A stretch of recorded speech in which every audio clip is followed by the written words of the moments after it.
There's no one by name. There's a lot of news stations and a Galaxy call, but I can let everybody in. Please.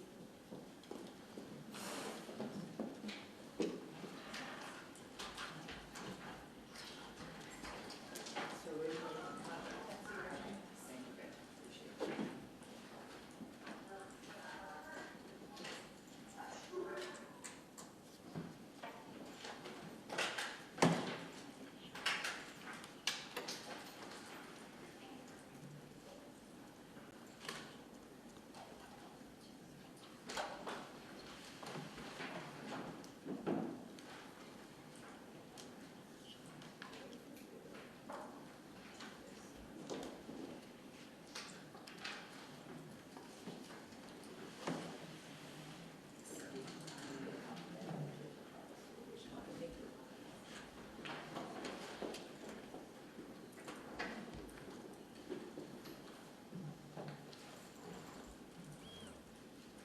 Do we have everybody we're going to need, Ms. Anderson? Your Honor, I'm just checking with my victim advocate to ensure that he's one of the people that was let in.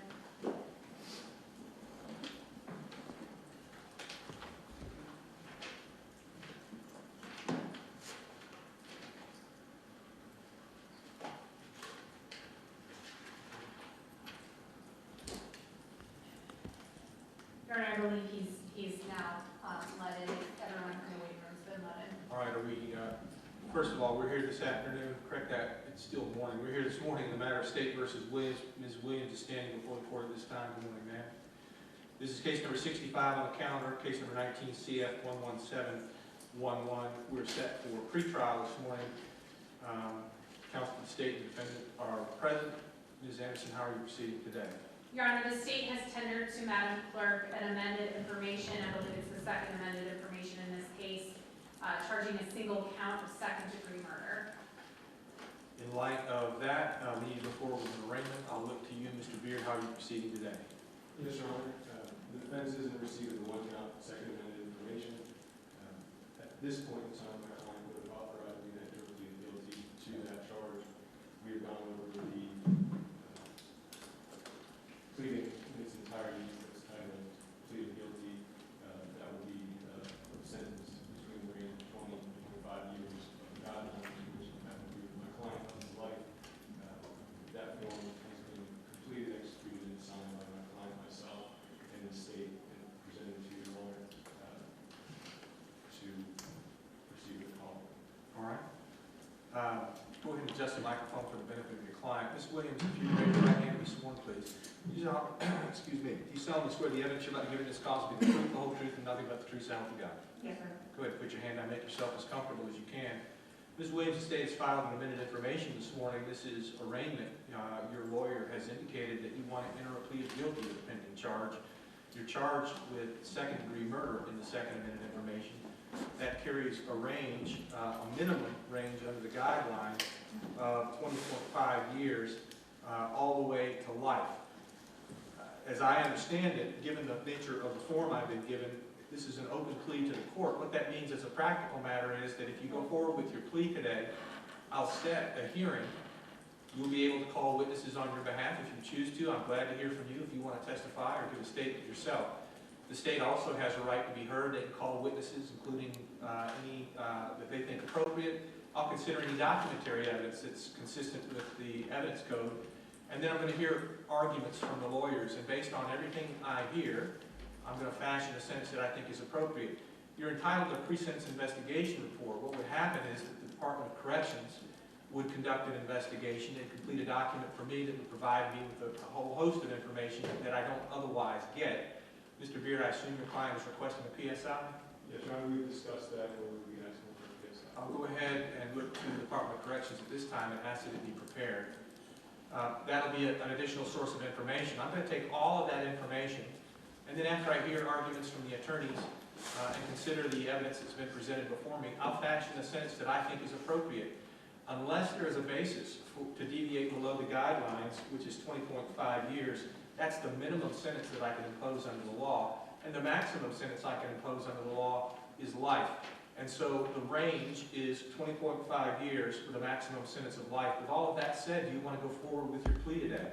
Yes, By entering a plea of guilty today, you give up certain rights. You give up your right to trial by jury, the right to have the assistance of a lawyer during that trial, the right to compel the attendance of witnesses on your behalf, the right to confront and cross-examine witnesses against you, the right not to be compelled to incriminate yourself, the right to require the state to prove your guilt beyond a reasonable doubt, and the right to appeal all matters related to any judgment in your case. And if you're not a U.S. citizen, your plea will be used against you in a deportation proceeding. Ms. Williams, do you understand you give up all those rights by entering a plea of guilty? Yes, Has anyone threatened you, coerced you, or promised you anything to get you to plead guilty?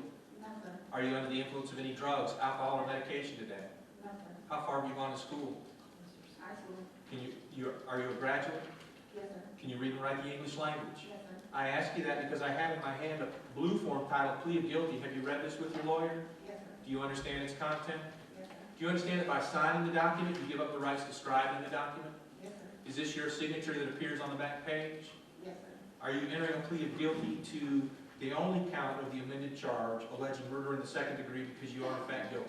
Yes, sir. Has your lawyer answered all your questions? Yes, sir. Are you satisfied with his representation as your attorney? Yes, sir. Do you need any additional time to think about the status of your case or its disposition? No, sir. Is there anything you wanted your lawyer to do that he has not done? No, sir. Has he done something that you didn't want him to do? No, sir. Is the state or defense aware of any DNA evidence that would exonerate the defendant? State, None known to the state at this time. defense? No, no, to the defense. For purposes of the record, what discovery has been complete in preparation for trial on the previous charges? So I don't have the figure exact, but I would say about 45 depositions have been conducted for review of the 20-plus search warrants, the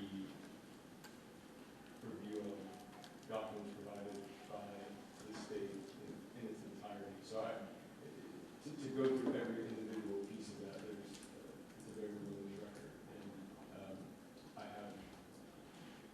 I've gone through it, I prepared that, and I've discussed that with my client. If the court wants more specifics, I can provide that, however, at this time, that is, I sufficiently reviewed and explained it to my client. Have you reviewed the content of each of the depositions you've taken with your client? Yes. Have you reviewed the substance of each item of discovery that the state has produced consistent with the rules? Yes. Have you also discussed with your client potential defenses and options? Yes, Judge. Ms. Williams, has your lawyer done all of that? Yes, sir. And so you have considered the evidence that the state has to present through the depositions that your lawyer has taken, as well as the other discovery items that have been presented for your consideration? Have you reviewed all of that? Yes, sir. Have you talked to your lawyer about the options that you have? You have an absolute right to trial by jury, and I'm happy to move the case on toward a jury verdict if that's what you choose to do. Have you talked with your lawyer about all the options you have? Yes, sir. Have you discussed potential defenses that you may have with your lawyer? Yes, sir. And out of all of those conversations, do you believe that this is in your best interest? Yes, sir. I should say, in light of all of those conversations, do you believe this to be in your best interest? Yes, sir. State factual basis for purposes of the plea. Yes, Your Honor. If this case were to proceed to trial, the state would prove beyond a reasonable doubt that Breonna Williams on or between April 17th of 2019 and November 6th of 2019 in the county of Duval, state of Florida, did unlawfully and by an act eminently dangerous to another and evidencing a depraved mind, regardless of human life, kill Taylor Rose Williams, a human being, contrary to provisions of section 782.04, paren 2 Florida statutes. Specifically, between those dates, she pulled her 5-year-old daughter from all child care facilities. She failed to find adequate child care for her daughter and left her daughter home alone at her apartment located on the south side of Jacksonville, while she, Breonna Williams, went about her daily affairs, including going to work for sometimes as long as 12-hour shifts. Taylor Rose Williams was observed by neighbors in the complex wandering outside alone. She told the neighbors that she was looking for her mom. They ushered her back into an empty apartment and told her to lock the door.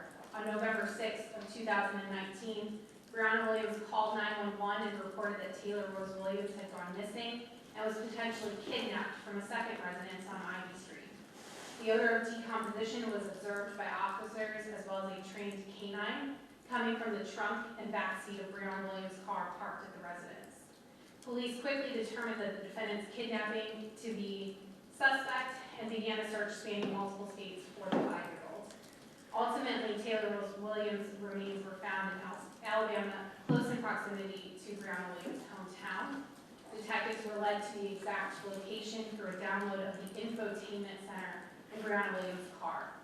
Those remains were confirmed through forensic testing to be that of 5-year-old Taylor Williams. The apartment of Breonna Williams was thoroughly searched, photographed, and evidence was collected. Obvious signs of neglect and abuse were observed, including soiled children's clothing, soiled carpeting, blood, and along with partially empty soup and fruit cans that had a tiny hole cut in them. Taylor Rose Williams' remains consisted of approximately 10% of her bones. The bones were scattered around the recovery area, and those remains were sent to be examined by the medical examiner's office as well as a forensic anthropologist. A determination was made that some of the recovered remains showed evidence of potential malnourishment, trauma, or disease. Finally, a download of Breonna Williams' computer was conducted where searches were discovered for malnutrition and refeeding syndrome. The state will be presenting an extensive amount of witnesses as well as other evidence during the course of the sentencing hearing, but that is the actual basis for today. That would happen for purposes of the plea. Yes, Your Honor, we stipulate. Ms. Williams, your lawyer has stipulated to the accuracy of that rendition. Do you dispute that? No. I find a factual basis for purposes of the plea.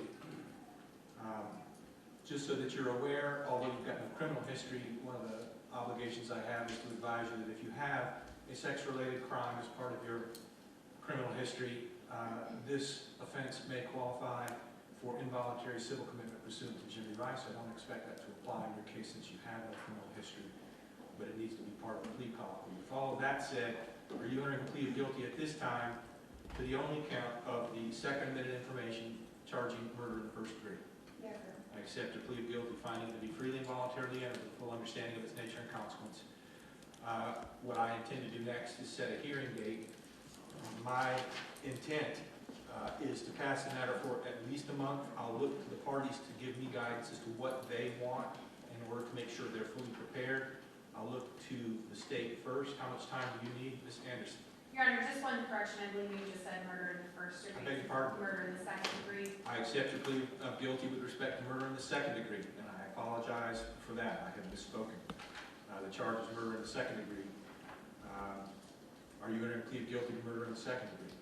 Yes, sir. I accept your plea of guilty. Finding it to be freely and voluntarily and with full understanding of its nature and consequence. With that said, I'll go ahead and set the hearing date. State how much time you need.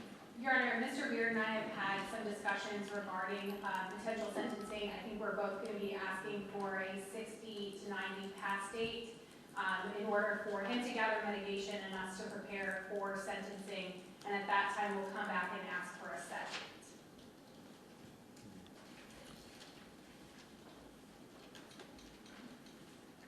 Mr. Beard, do you need to be heard? No, Your Honor, I agree.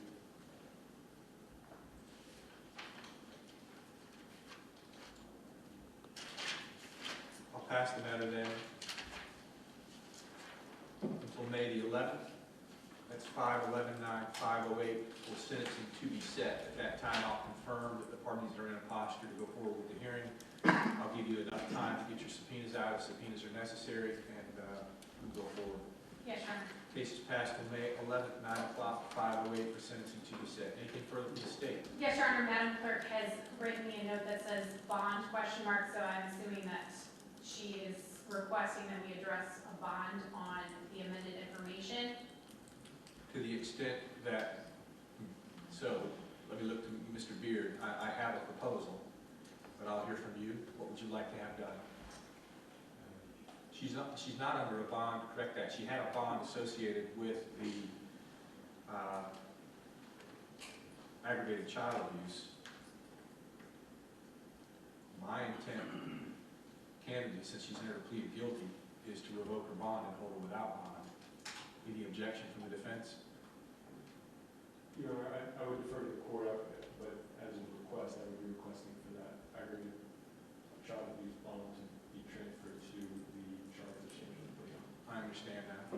Steve, I would ask for the bond to be revoked, Your Honor. in light of the plea of guilty and the impending sentence regarding second-degree murder, I'm going to go ahead and revoke the bond. This time should be held without bond pending sentence. The case is passed until May 11th, 9 o'clock, 5:08 for sentencing to be set. You've been held with anything further from the state? No, Your Honor. Anything further from the defense? Mayor. Thank you. Thank you. She needs to talk to the probation. For the PSI.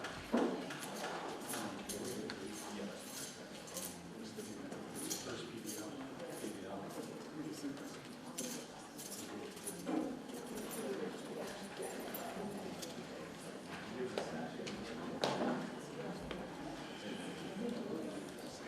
Because I got to change it. So I'm just changing some stuff.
There are just a few remaining on the calendar. We may only have private counsel